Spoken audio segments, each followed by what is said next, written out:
মঙ্গলবার শ্রমিক মালিক অসন্তোষের জেরে উৎপাদন বন্ধ হয়ে গিয়েছিল জগদ্দলের অকল্যান্ড জুট মিলে। বুধবার সকালে সাসপেনশন অফ ওয়ার্কের নোটিশ দিয়ে মিলটি অনির্দিষ্টকালের জন্য বন্ধ করে দিল মিল কর্তৃপক্ষ, যার জেরে পুজোর মুখে সমস্যায় পড়ল মিলের শ্রমিকরা।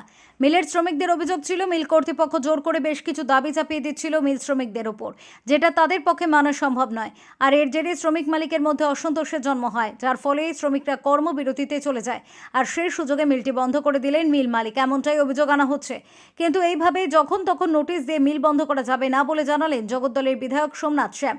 তিনি এদিন জুট মিলগুলি বন্ধ হওয়ার পিছনে কেন্দ্রীয় সরকারের জুট মিলগুলিকে দেওয়া বরাত কমিয়ে দেওয়াকেই দায়ী করছেন। তার দাবি, বরাত কমে যাওয়ায় মিল মালিকরা বিভিন্ন কারণ দেখিয়ে মিল বন্ধ করে দিচ্ছে। এই জুট মিল যাতে দ্রুত খোলা হয় তার জন্য মিল কর্তৃপক্ষের সঙ্গে আলোচনা করা হবে বলেও জানিয়েছেন বিধায়ক। আমরা কয়েকদিন যাবত প্রায় এক মাস ধরে আমরা জুট কমিশনারকে নিত্য 30 দিন আমরা চিঠি দিচ্ছি, তাদের সঙ্গে দেখা করছি, সব রকম ভাবে করছি যে অর্ডার কমিয়ে দেওয়া হচ্ছে।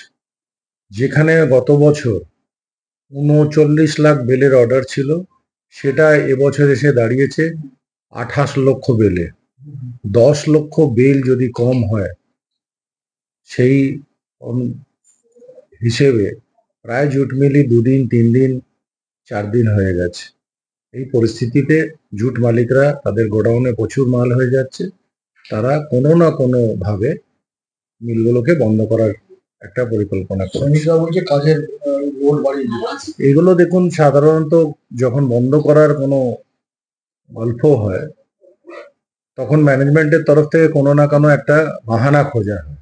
সেটার জন্যই আমরা সেদিনকে আইজিএমএ দপ্তর, মানে ইন্ডিয়ান জুট মিলস অ্যাসোসিয়েশন যেটা আছে, সেই মালিকদেরও আমরা হুমকি দিয়ে এসেছি যে এইভাবে যখন খুশি তখন মিল বন্ধ করা যাবে না। প্রতীতি ঘোষের রিপোর্ট, ওঙ্কার বাংলা।